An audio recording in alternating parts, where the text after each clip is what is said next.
날씨가 많이 바뀌었어요. 지난주는 뭐 이렇게 날씨가 푸근했다 했는데 오늘은 여름 날씨가 돼서요. 교회 난방에서 냉방으로 싹 바뀌었습니다. 참 지난주는 또 꽃이 만개해서 다 꽃구경 가셨는데 또 오늘은 또 꽃이 많이 떨어져서 이렇게 다시 나오셨나 생각이 듭니다. 요즘 꽃 때문에 요즘 보니까요. 제가 인터넷 찾아보니까 참 축제가 참 많습니다. 축제마다 또 사람들이 인산인해 참 많이 또 가고 보는데 지난주 우리 사모님 그 얘기하더라고요. 꽃 구경 가라고 해서 꽃을 보러 갔는데 저는 그랬어요. 아니 우리 교회도 꽃이 많은데 굳이 꽃을 보러 가야 되냐고. 우리 교회 보러 앞에 튤립도 있고 수선화도 있고 벚꽃도 폈고 목련도 폈는데 왜 또 보러 가냐 했더니 또 그 말 했다고 또 엄청 혼났습니다. 꽃이 다르다고. 왜 그러냐 했더니 한 송이 있는 거하고 군락을 삐고 있는 거하고 다르다고 하면서 또 잠깐 보고 왔는데 그런 생각이 듭니다. 우리가 보면 참 하나님께서 우리에게 주신 그 은혜들을 바라보면서 얼마나 기쁨으로 나아갈 수 있는가를 돌아보게 됩니다. 그리고 그것을 우리가 어떻게 받아들이고 어떻게 생각하느냐에 따라서 우리의 삶의 방향도 바뀌어집니다. 지난주 우리 김구수 권사님 남편분이 이제 하나님의 부름을 받았습니다. 소천에서 장례를 치르는데 큰 따님과 이야기하는 시간이 좀 있었는데 그런 얘기를 하시더라고요. 병원에 오랫동안 한 9년 정도 이렇게 요양원에 계시면서 힘든 시간들이 있었어요. 또 지난번에도 고비가 있어서 돌아가실 것 같다라고 또 이제 이야기를 들었는데 또 그 추울 때를 다 지나가고 벚꽃이 피고 이렇게 또 좋은 일기 하나님의 부르셨다고 감사하면서 이제 요한병원에서 장례식장을 오는 그 길, 그 요한병원 앞에 이제 벚꽃이 심겨 있는데요. 그 벚꽃이 막 떨어지는 걸 보면서 그런 얘기를 했어요. 우리 아빠가 벚꽃 꽃구경 하려고 오셨구나라고 그렇게 고백을 하는 것을 들었습니다. 어쩌면 참 여러 가지 많은 생각이 들지만 아버지가 꽃구경 하시려고 오셨구나라는 그 말 한마디에 참 많은 은혜를 받았습니다. 짧은 시간이지만 그래도 이렇게 좋은 날 또 좋은 일기에 또 꽃눈까지 내리니 얼마나 아름다운지 우리 아빠는 참 축복받았고 또 천국에서 다시 뵙자라고 이렇게 이야기하는 걸 들었습니다. 우리 인생을 돌아보면 우리는 어떻게 살아야 되는지를 분명히 알아야 됩니다. 우리가 인생을 살아가면서 한순간에 활짝 폈다 그냥 확 지는 그런 꽃일 수도 있지만 때로는 우리가 얼마나 많은 사람들에게 그 아름다움과 향기를 통해서 우리 기억에 남고 또 우리가 얼마나 많은 주님의 사랑 가운데 그 사랑을 나눌 수 있는지를 분명히 말씀해 주십니다. 오늘 우리가 살아가면서 늘 분명히 알아야 될 게 있습니다. 사람들이 찾는 곳에는 분명히 이유가 있습니다. 왜 그러냐면 그곳은 걷고 싶은 거리가 있고 또 보고 싶은 거리를 만들었고 또 사진 찍기 좋은 장소를 만들어서 누구나 다 오도록 만들었던 그 거리, 그렇기 때문에 많은 사람들이 와서 보고 감격해하고 또 마음의 평안을 누린 걸 보게 됩니다. 오늘 우리가 인생을 살아가면서 우리는 어떻습니까? 참 믿음 안에서 우리의 마음을 잘 간직하고 보여줘야 되는데 그러하지 못할 때가 얼마나 많이 있습니까? 요즘 우리가 너무나도 많은 길들, 때로 우리 좋은 길들이 있어요. 저희 시골을 가니까요. 저희 시골도 별로 그리 큰 볼거리 없는데 갑자기 뭐 축제가 생겼대요. 뭡니까라고 아버지한테 물어보니까 이게 바로 황금길이야라고 얘기를 하시더라고요. 그래서 뭔가 봤더니 황금길에 코스모스를 딱 피워놨고 옆에 다 들녘이 이제 노랗게 익으면 황금길이 된다라고 해서요. 그 길을 또 노란색으로 페인트를 싹 칠했습니다. 사람들이 많이 오냐 했더니 모르지 뭐 이렇게 만들어 놓으면 오겠지 하고서 이제 다들 길 있는데 우리도 길 만든다고 해서 황금길을 만들어 놨습니다. 보면 그래요. 이유를 만들어요. 왜냐하면 그래도 찾아올 수 있는 길들을 만들어요. 오늘 성경을 통해서 보면요, 이제 우리가 하나님 앞에 우리가 어떻게 걸어가고 있는지, 또 우리가 하나님과 얼마나 또 깊은 대화를 하고 있는지, 또 우리가 하나님과 함께 얼마나 오랫동안 동행하며 그 길을 즐겁게 걸어가고 있는지를 분명히 말씀해 주십니다. 오늘 성경을 통해서 보면요, 사람은 곧 집과 같다라고 표현합니다. 주님도 오늘 본문에서 사람을 집에 비유하면서 말씀을 풀어가고 있습니다. 우리가 잘 아는 예수님은요, 목수였습니다. 예수님의 아버지가 목수였기 때문에 가문의 대를 이어서 어릴 때부터 목수 일을 배웠습니다. 그래서 주님께서 비유를 보시면요, 이런 비유가 많아요. 소의 멍에를 질 때 우리가 멍에를 짊어지고 갈 때 어떻게 짊어져야 되는지를 분명히 말씀해 주시면서 우리에게 뭐라고 말씀하고 있습니까? 수고하고 무거운 짐진 자들아 다 내게로 오라. 내가 가벼운 멍에를 만들어 쉬게 하겠다라고 말씀해 주십니다. 왜 이런 말씀을 할까요? 우리가 멍에를 맨다는 거, 소나 낙이나 말에게 그 멍에를 메워서요 일을 합니다. 때로는 큰 연자맷돌을 돌릴 수도 있고 밭을 갈고 논을 갈 수도 있습니다. 돌밭을 갈 때도 여러 많은 기구로 사용되어지는데 이 멍에가 그 소나 말에게 잘 맞을 때는요 큰 힘을 주지 않아도 일을 편안하게 할 수가 있습니다. 그런데 멍에가 불편하면 어떨까요? 일하는 것도 힘들고요, 일의 능률도 일어나지 않습니다. 그래서 예수님도요 바로 아버지 요셉을 따라서 이런 목수일을 배웠기 때문에 당연히 나무로 만드는 거 잘 만들고 어떻게 만들어질지 잘 알고 있습니다.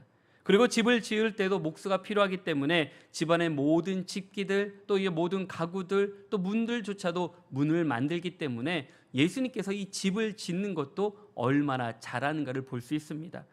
오늘 이스라엘 집을 보게 되면 몇 가지 특징이 있습니다. 집이 우리처럼 이렇게 벽돌을 짓고 또 때로는 우리가 흙벽을 만들고 초가집도 짓고 하지만 이스라엘은요 석회암이 많기 때문에 돌로 집을 짓습니다. 때로는 구멍을 파서 밑에 살기도 합니다.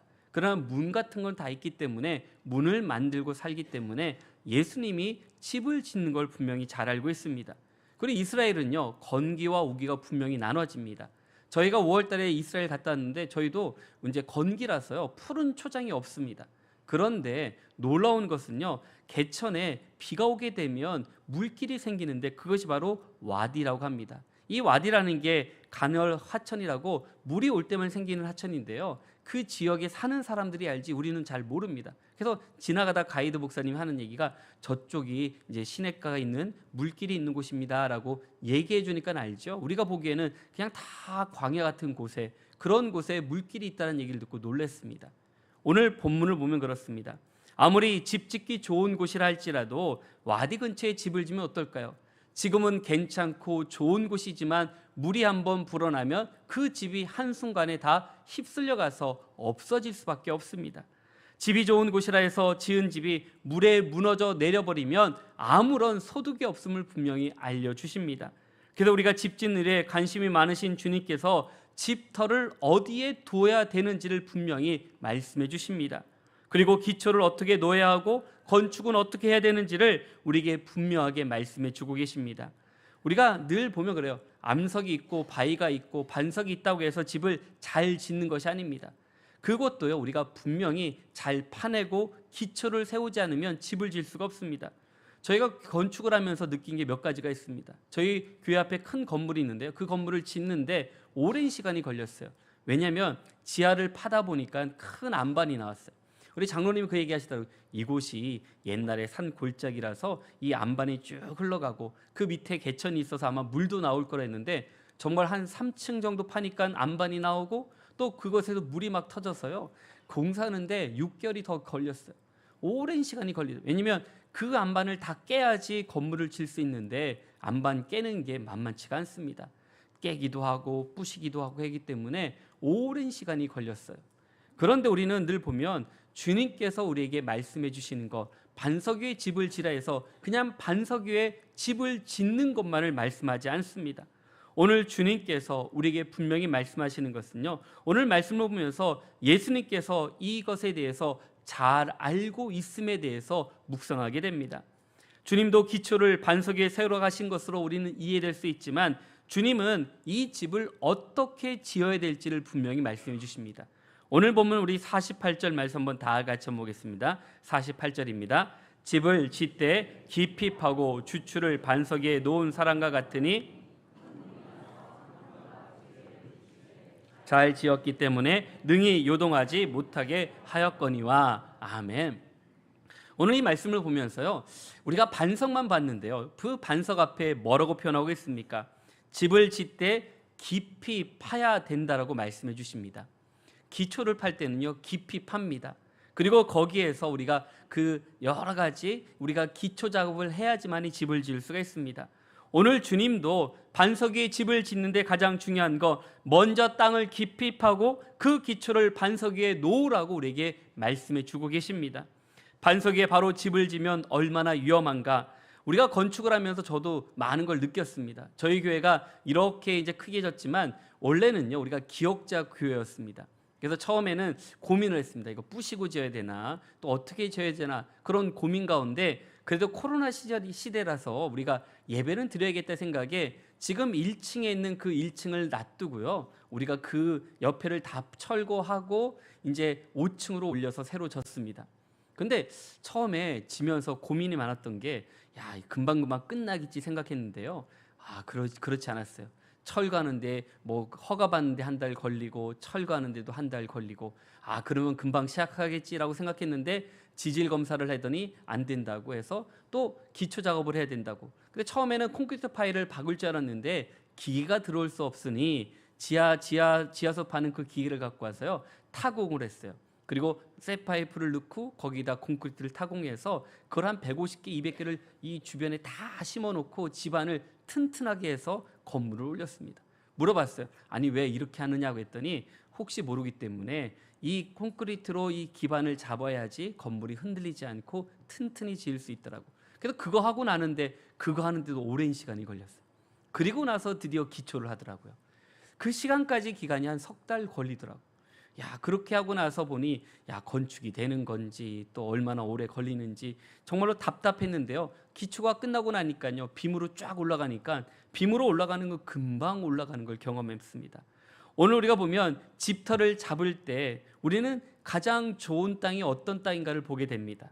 우리가 보면 지금 내가 살기 좋은 곳도 중요하지만 또 어려움이 오고 또 힘듦이 오고 또 비바람이 불어쳤을 때에도 우리가 그 건물이 건강하게 튼튼하게 쓸 수 있는 그 자리를 찾아야 됩니다. 앞으로 우리가 살아가면서 우리는 수많은 문제들을 만나고 어려움을 만납니다. 그런데 우리가 그 집안이 튼튼하지 않으면 우리가 비가 오고 또 여러 가지 어려움이 왔을 때 집안이 흔들리게 되면 넘어질 수밖에 없는 것을 종종 경험하게 됩니다. 그래서 우리는 늘 하나님께서 우리에게 어떤 말씀해 주고 있습니까? 먼저 기초를 튼튼히 파고 그리고 거기에 주초를 또한 반석 위에 세우라고 분명히 말씀해 주셨습니다. 우리가 교회를 충축하면서 그러한 은혜를 받았습니다. 매일매일 보면서 그냥 그대로인 것 같지만 기초가 잘 되고 나니 바로 올라가고 또한 지금 아름다운 성전에서 예배를 드릴 수 있는 은혜가 얼마나 큰지를 경험할 수가 있습니다. 오늘 우리가 바로 이 인생의 기초가 무엇인가를 말씀해 주십니다. 우리의 삶의 기초가 무엇인지를, 우리 믿음의 기초가 무엇인지를 분명히 말씀해 주시면서 바로 그분이 바로 예수 그리스도라고 말씀해 주십니다. 바로 오늘 우리의 반석, 우리의 기초가 되신 예수님, 바로 예수님을 통해서 우리의 모든 삶의 방향과 길을 안내해 주신 같이 그 길을 잊지 않고 살아가는 믿음의 성도 되시길 간절히 축원합니다. 그런데 우리는요, 노력하지 않을 때가 많아요. 아무런 노력 없이 그저 그냥 우리는 얹혀 살 때가 얼마나 많이 있습니까? 아무 노력 없이 예수님 위에 집을 지으려고 생각하는 분들도 얼마나 많이 있습니까? 그런데 문제는 무엇입니까? 어려움이 왔을 때, 힘든 일을 만났을 때 우리는 다시 한번 우리에게 묻습니다. 내가 과연 예수님을 잘 믿고 있는지 물어보십니다. 또 우리가 얼마나 믿음 생활을 잘하고 있는지도 물어보십니다. 오늘 우리가 그런 질문에 우리는 뭐라 대답할 수 있겠습니까? 네, 주님, 저는 잘 믿고 있습니다라고 당당하게 얘기할 수 있는 분이 얼마나 되겠습니까? 지난번 대만에서 큰 지진이 났습니다. 그 지진이 최대 7.4 강도로 지진이 일어났어요. 그 모든 건물들이 무너지고 도로가 파괴되고 또 산사태가 나서요, 많은 사상자가 났습니다. 그런데 지난번 1999년도에 대만에 지진이 났을 때는요, 그 당시 2,400명이 죽었습니다. 그리고 건물도 수만 채가 파괴됐습니다. 그때 경험으로요, 그 이후로 짓는 건물들을요, 내진 설계를 잘했습니다. 요번에 우리가 뉴스에 나왔던 것처럼 큰 빌딩 하나가 이렇게 기울어진 건 봤지만 그 외에 많은 건물들이 그래도 많이 파괴는 됐지만 사상자가 줄었습니다. 지난주 통계를 보니까요, 사망자가 16명, 부상자가 1,100명으로 잡혔습니다. 이유는 무엇입니까? 지난번 교훈으로 지진 대비를 해서 인명피해를 많이 줄였다라고 뉴스에 나온 걸 들었습니다. 지진이 왜 무섭습니까? 땅이 흔들립니다. 예전에 포항에 지진이 날 때도요, 저도 세종에 있었는데 그때 땅이 흔드는 걸 느꼈습니다. 왜냐면 흔들리더라고요. 왜 흔들리지? 우리 교회 그 문이요 탁탁탁 움직이길래 누가 왔나 뭐 이렇게 움직이나 했더니요, 그때 지진이 났다라고. 시간을 보니까 그 지진이었습니다. 왜 그러냐면 그 땅이 흔들리기 때문에 두렵습니다. 그리고 그 피해 결과는 예측할 수 없기 때문에 우리는 더 큰 두려움이 납니다. 땅이 흔들리듯 우리의 인생도, 우리의 터전이 흔들릴 때가 얼마나 많이 있습니까? 뜻하지 않은 위기를 당할 때도 있습니다. 또한 사랑하는 사람과 헤어질 때도 있습니다. 원하는 바 이루어지지 않을 때가 얼마나 많이 있습니까? 우리의 삶의 기초가 흔들릴 때 우리는 모든 것을 포기해버리고 낙심하며 좌절할 때가 얼마나 많이 있습니까? 그러기에 우리에게 이런 든든한 믿음의 기초가 필요합니다. 바로 현세를 흔들리는 터전이로 규정되었던 폴 틸리는요, 하나님을 존재의 근거라고 설명을 합니다. 인생의 근본을 흔들리는 사건에서 찾아올 때 여전히 우리 예수님께서 굳건한 반석이 되셔서 우리를 붙잡아 주시고 인도해 주신다라고 약속해 주셨습니다. 바로 예수님 우리 인생에 흔들리지 않는 기초가 되셔서 바로 굳건한 반석이 되시기에 그 위에 우리가 섰을 때 흔들리지 아니한 같이 우리가 주님 앞에 온전히 세움을 받는 믿음의 성도가 될 수 있길 간절히 축원합니다. 우리는 이런 신앙의 기초가 왜 튼튼해야 될까? 기초가 잡혀 있지 않으면요, 아무리 열심히 해도 좋은 결과를 기대할 수가 없습니다. 때로 우리가 기초보다 방법에 치중할 때가 얼마나 많이 있습니까? 신앙의 기초는요, 다른 것이 아닙니다. 우리가 말씀을 붙잡고 온전히 나아가 예배 드려야 됩니다. 또 우리가 더 예배를 드리는 걸 끝나는 것이 아니라 우리가 더욱더 봉사하고 헌신하고 또 주님께 나와 기도할 때 우리의 믿음의 기초가 든든히 세워집니다. 주님도요, 제자들에게 그렇게 말씀해 주었습니다. 주님, 우리에게 기도를 가르쳐 주십시오라고 했을 때 주님이 가르쳐준 기도가 무엇입니까? 바로 우리가 예배 시간에 함께 고백하는 주기도문입니다. 주님이 가르쳐준 기도를 보게 되면 우리가 어떻게 기도해야 될지에 대해서 자세하게 설명해 주고 있습니다. 그런데 우리는 어떻게 기도하고 있습니까? 돌아보면 우리가 외워서 하기 때문에 주문을 외우듯이 할 때도 있습니다. 그런데 주기도문을요, 한 절 한 절 읽어가면서 우리가 묵상하면요, 바로 우리가 어떻게 기도할지에 대한 그 방향을 분명히 가르쳐 주십니다. 그런데 우리가 기도하다 보면 왜 중언부언하게 될까요? 이것저것 하다 보니 우리의 기도의 줄기를 놓쳐버리고 돌아보면 주님께서 가르쳐준 기도를 놓쳐버리고 우리의 기도를 하기 때문에 결과적으로 기도할 때 중언부언하게 됩니다.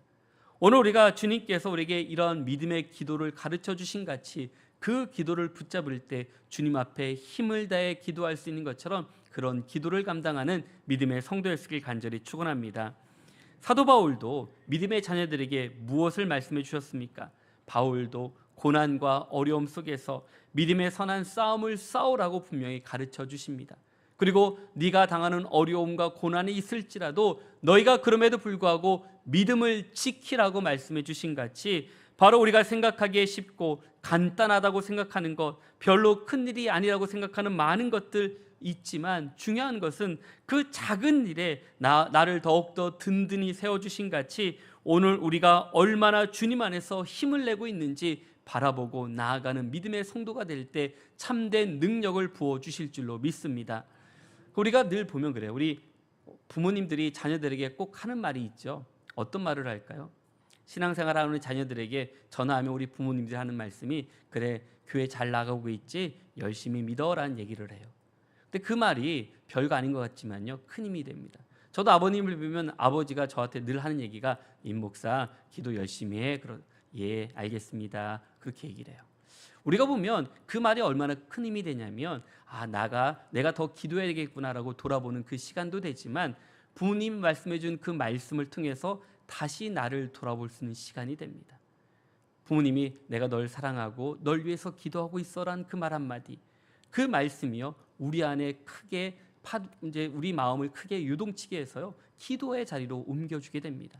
그런 말씀을 통해서 우리는 늘 다른 어떤 것보다 하나님 앞에 더욱더 주님을 바라보며 주님을 기뻐하며 주님의 마음을 우리 마음에 가득 채울 수 있는 진정한 은혜와 축복을 부어주신 같이 우리가 그런 믿음을 간직하며 살아가는 믿음의 성도 됐길 간절히 축원합니다. 그래서 우리는 이런 믿음의 기본을 잘 훈련을 받아야 됩니다. 그리고 그것을 잘 감당할 때 우리가 흔들리지가 않습니다. 우리의 신앙생활을요, 우리가 쉽게 할 수도 있어요. 그런데 쉽게 하면요, 평생 쉽게 신앙생활을 하게 돼요. 근데 우리가 어렵게 하는 건 아니지만 우리가 처음에 힘들게 훈련을 받고 기도하면 그것을 우리가 평생 우리의 몸을 맞추게 되면 그 길이 어렵지가 않습니다. 우리가 잘 알듯이요, 우리가 어린 아이들이 어릴 때 신앙생활했던 친구와 어른이 돼서 예수 믿는 분하고 큰 차이가 있습니다. 그게 뭐냐면 교회 생활이 어렵지가 않아요. 어릴 때부터 교회에서 뛰어놀고 예배드렸던 친구들은요, 교회가 너무 익숙해요. 그래서 모든 것이 다 즐겁고 기쁘고 행복하고, 또 교회 안에 있는 것이 좋지만 교회가 또 어른 돼서 나왔을 때는요, 익숙하지 않게 되면 자꾸 마음이 멀어진 걸 경험하게 됩니다. 그리고 용어도 틀려요. 교회에서 쓰는 용어와 집에서 쓰는 용어와 또 우리가 학교에서 쓰는 용어와 또 직장에서 쓰는 용어가 틀려요. 교회 안에서 기도하는 것도 또 달라요. 그러다 보니 우리가 익숙하지 않으면 자꾸 동떨어지려고 하지만 우리가 그 안에 자꾸 들어오려고 애를 쓰다 보면 우리가 언제부터인가 그리스도 안에서 하나 되는 은혜와 축복을 부어주실 줄로 믿습니다. 그럼 오늘 바로 예수님께서요, 분명히 말씀해 준 게 무엇입니까? 기초를 깊이 파라고 말씀하십니다. 오늘 말씀에 모두가 하나님의 말씀과 관련되어져 있어요. 46절에 보면요, 너희는 나를 불러 주여 주여 하면서도 어찌하여 내게 말하는 것을 행하지 아니하느냐라고 분명히 지적하고 있습니다. 주여 주여 잘 부르는데 왜 너희는 내가 말하는 것을 듣지 않느냐라고 분명히 말씀해 주십니다. 이 말씀은 우리가 마태복음에서 본 비유와 산상수훈을 끝맺고 있는 내용과 동일합니다. 여기 나오는 집과 주추의 비유, 우리가 말씀을 듣고 행해야 되는데 그 말씀을 강조하고 있음에도 불구하고 우리의 신앙은 주의 말씀을 듣지 아니하고 도리어 우리는 주의 말씀에 길을 걷지 않는 우리의 모습에 대해서 분명하게 지적해 주고 있습니다. 만일 너희가 나를 주로 부르면서 스스로 나의 종으로 여긴다라면 마땅히 주인인 나의 말을 행해야 되지 않겠냐고 분명히 책망하고 계십니다. 요즘 우리는 말씀을 듣고 배우려 하지 않습니다. 그러나 말씀대로 살려고 또 우리가 얼마나 힘쓰고 애쓰고 있습니까? 예수님을 믿기만 해도 우리 집이 모래 위에 그냥 쉽게 세우려가는 그런 간단한 믿음만 가지려고 할 때가 얼마나 많이 있습니까? 그래서 기초를 깊이 판단하는 것은 우리 하나님의 말씀 가운데 거하는 것을 분명히 말씀해 주십니다. 성경을 들고 다닌다라고 능력이 우리 가운데 일어납니까? 말씀을 외워야겠다라고 성경을 베고자 하면 말씀이 외워집니까? 저도 옛날에 해봤어요. 신학교 다닐 때 성경이 안 외워지는 거예요. 그래서 그래도 말씀을 머리맡에 두다가 베고자 하면 혹시 들어오지 않을까, 그런 기도하고 잤습니다. 하나님, 이 말씀이 저희 머릿속에 다 들어오게 해주세요라고. 근데 하나도 안 외워지더라고요. 그냥 안 돼요. 내가 노력하자면 안 돼요. 늘 읽고 묵상하고 같이 해야지 그 말씀이 들어오지 그냥 베고 잔다고 되는 게 아니었어요. 왜냐하면 우리가 예수님께 더 가까이 가는 길은 바로 우리가 말씀에 순종하고 예수만에 거할 때 놀라운 능력이 우리 가운데 임할 줄로 믿습니다. 성경을 깊이 아는 성도는 어떨까요? 하나님을 더 깊이 알고 싶어요. 우리가 지식으로만 알려고 하면요, 하나님에 대해서 알 수가 없습니다. 왜냐하면 이해가 되지 않는 부분이 너무 많아요. 그런데 우리가 말씀을 묵상하고 또 기도하고 그 말씀을 붙잡고 우리가 주님의 더욱더 몸부림칠 때 우리 삶 속에 녹아지는 놀라운 축복들을 우리 가운데 부어주실 줄로 믿습니다. 그래서 반석에 계신 예수 그리스도를 만날 때 우리가 쉬지 않고 말씀을 붙잡고 기도할 때 우리 가운데 놀라운 역사가 일어나는 것처럼 바로 우리가 그 말씀을 통해서 우리가 주님 안에 거한다라고 말씀해 주십니다. 오늘 우리가 그러면 주님 안에 거할 때 우리는 아름다운 집을 건축할 수 있습니다. 이것이 바로 믿음의 기초입니다. 우린 신앙이 한꺼번에 쑥쑥 자라지 않아요. 신앙은요, 우리가 성경을 아는 만큼 우리 신앙이 온전히 자라게 됩니다. 말씀대로 사는 것만큼 우리의 집이 굳건하게 지어지게 됩니다. 저도 하나님을 만나기 위해서 기도원과 같은 기도를 한 적이 있어요. 하나님, 이것만 해주시면 하겠습니다라고 기도한 적도 많습니다. 그리고 하나님, 저에게 말씀해 주시고 저에게 보여달라고 기도할 때도 얼마나 많습니까? 그런데 우린 또 그런 기도하죠. 하나님, 제가 저 사람 미운데 저 사람 한 번만 벌 주세요라고. 중고등학교 때 그런 기도 참 많이 했어요. 하나님, 제가 날 괴롭히는데 하나님 제 한 번 넘어지게 해달라고. 근데 넘어지지 않더라고요. 제가 넘어지더라고요. 그래서 그런 기도하면 안 되는구나. 그리고 기도는요, 축복이에요. 근데 우리가 축복하지 않고 저주하면 어떨까요? 그 저주가 나한테 오더라고요. 그러니까 우리는 늘 축복 기도를 해줘요. 그런데 중요한 거는요, 그런 가운데 주님께서 저에게 말씀해 주셨어요. 그 말씀이 성경을 통해서 분명히 나에게 말씀해 주시는데요, 요한일서 4장 12절 말씀을 한번 다 같이 보겠습니다. 요한일서 4장 12절입니다. 어느 때나 하나님을 본 사람이 없으되 그 사랑이 우리 안에 온전히 이루어지느니라. 아멘. 오늘 요한일서 4장을 보면서요, 놀란 게 있었어요. 뭐냐면 뭐라고 표현합니까? 어느 때나 하나님을 본 사람이 없습니다. 보려고 했으니 그거는 욕심이었더라고요. 그런데 뭐랍니까? 우리가 서로 사랑하면 하나님이 우리 안에 거하는 것뿐만 아니라 뭡니까? 그 사랑이 우리 안에 온전히 이루어진다라고 말씀해 주십니다. 오늘 이 말씀을 통해서 무엇인가를 느꼈어요. 우리가 이 사랑하는 거는요, 우리가 억지로 안 돼요. 사랑하면요, 우리가 얼굴이 바뀌어요. 또 마음이 바뀌어요. 우리 삶이 바뀌어요. 그러면서 우리가 늘 보면 사랑하는 마음을 가지면 주님을 만날 수 있는 은혜를 우리 가운데 주신다라고 약속해 주십니다. 우리가 이렇게 해서 교회를 사랑하면요, 교회 오는 게 너무 즐거워요. 가정을 사랑하면요, 우리 가족들을 사랑하면 어떻습니까? 집에 가는 게 너무 즐거워요. 그리고 우리가 그런 마음을 가지면 모든 것이 어떻게 보입니까? 사랑스럽게 보이게 됩니다. 그런데 오늘 말씀 보면요, 바로 이 말씀 안에서 하나님을 만나고 보았다라고 분명히 말씀해 주십니다. 그런데 하나님의 말씀이 충만할 때 우리는 이 성령 충만함을 통해서도요, 이런 은혜를 나누는데, 에베소서 5장과 골로새서 3장에 보면요, 말씀이 또 비슷한데 우리에게 이것에 대해서 다시 한번 설명해 주고 있습니다. 에베소서 5장 19절과 21절 말씀 한번 다 같이 한번 보겠습니다. 같이 보겠습니다. 시와 찬송과 신령한 노래들로 서로 화답하며 너희 마음에 주께 노래하며 찬송하며 범사의 우리 주 예수 그리스도의 이름으로 항상 아버지 하나님께 감사하며 그리스도를 경외함으로 피차 복종하자 하라. 아멘. 또 우리 골로새서 3장 16절과 17절 같이 보겠습니다. 같이 볼게요. 그리스도의 말씀이 너희 속에 풍성히 거하여 모든 지혜로 피차 가르치며 권면하고 시와 찬송과 신령한 노래를 부르며 감사하는 마음으로 하나님을 찬양하고 또 무엇을 하든지 말에나 일에나 다 주 예수의 이름으로 하고 그를 힘입어 하나님 아버지께 감사하라. 아멘. 우리 에베소 말씀과 골로새서 말씀을 보면요, 비슷해요. 전제의 모든 내용들이 비슷한데, 그런데 중요한 것은요, 뭐라고 표현합니까? 에베소 5장 이제 19절 마지막에 보면요, 오직 성령으로 충만함을 받으라라고 표현하고 있습니다. 그런데 골로새서에서는 뭐라고 표현하고 있습니까? 바로 그리스도의 말씀이 너희 속에 풍성히 거하여라고 바로 말씀해 주십니다.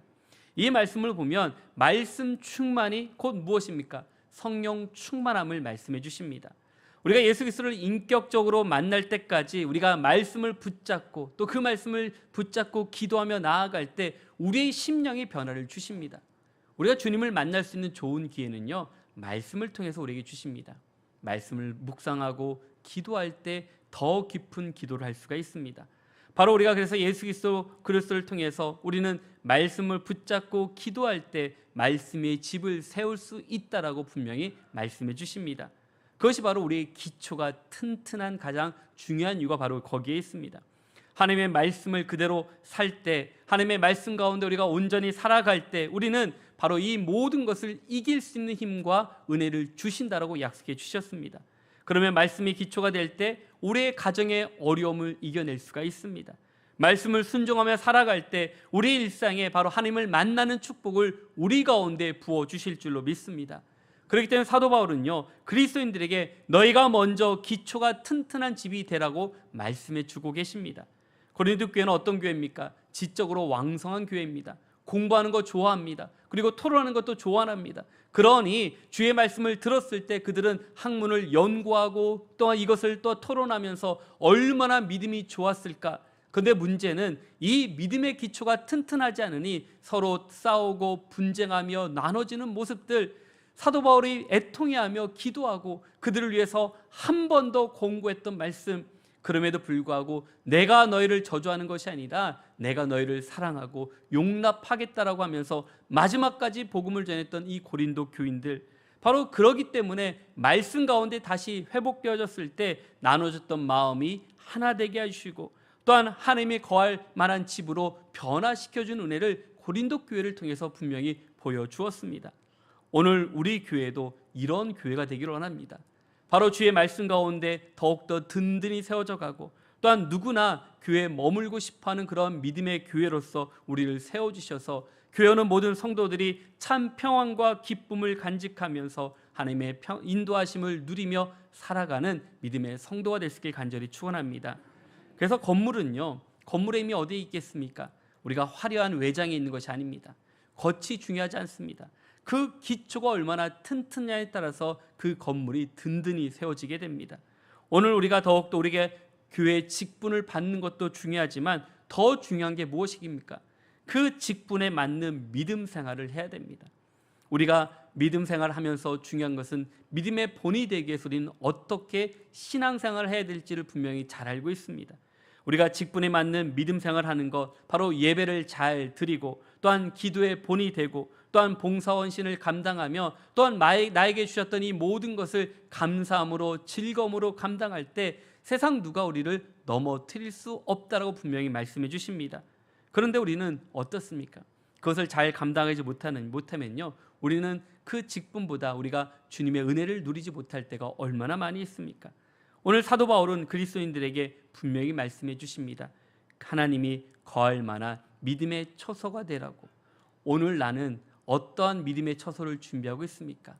겉만 화려한 모습이 아니라 기초가 튼튼해서 누구든지 와서 참된 평안과 안식을 누릴 수 있는 그런 믿음의 터를 만들고, 또 우리가 더욱더 주님의 주신 사랑을 받은 만큼 나눔을 통해 우리가 끝없는 사랑을 누리며 살아가는 성도가 될 때 우리가 하나님을 만날 수 있는 힘과 은혜를 우리 가운데 부어주실 줄로 믿습니다.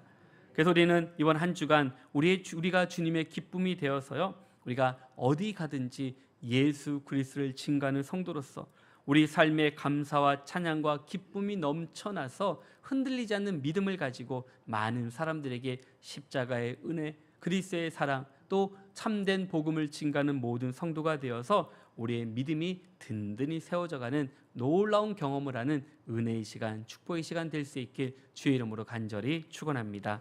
함께 기도하겠습니다. 사랑하신 하나님 아버지, 감사합니다. 오늘 주님께서 집을 집되 깊이 파고 주추를 반석 위에 놓은 사람과 같다라고 말씀해 주었습니다.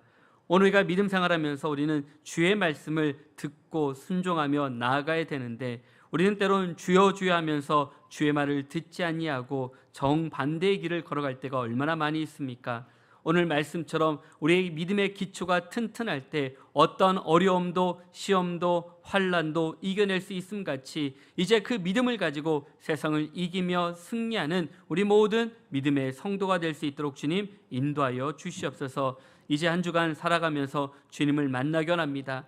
내가 만난 주님을 증거케 해주시옵시고 나를 통해서 그리스도의 향기를 나타내 많은 사람들에게 예수 그리스도를 증거하는 모든 성도가 되어서 참된 기쁨과 소망을 온전히 나눌 수 있는 귀한 저희를 할 수 있도록 도와주시옵소서. 함께해 주심을 감사하며 살아계신 예수의 이름으로 기도드렸습니다. 아멘.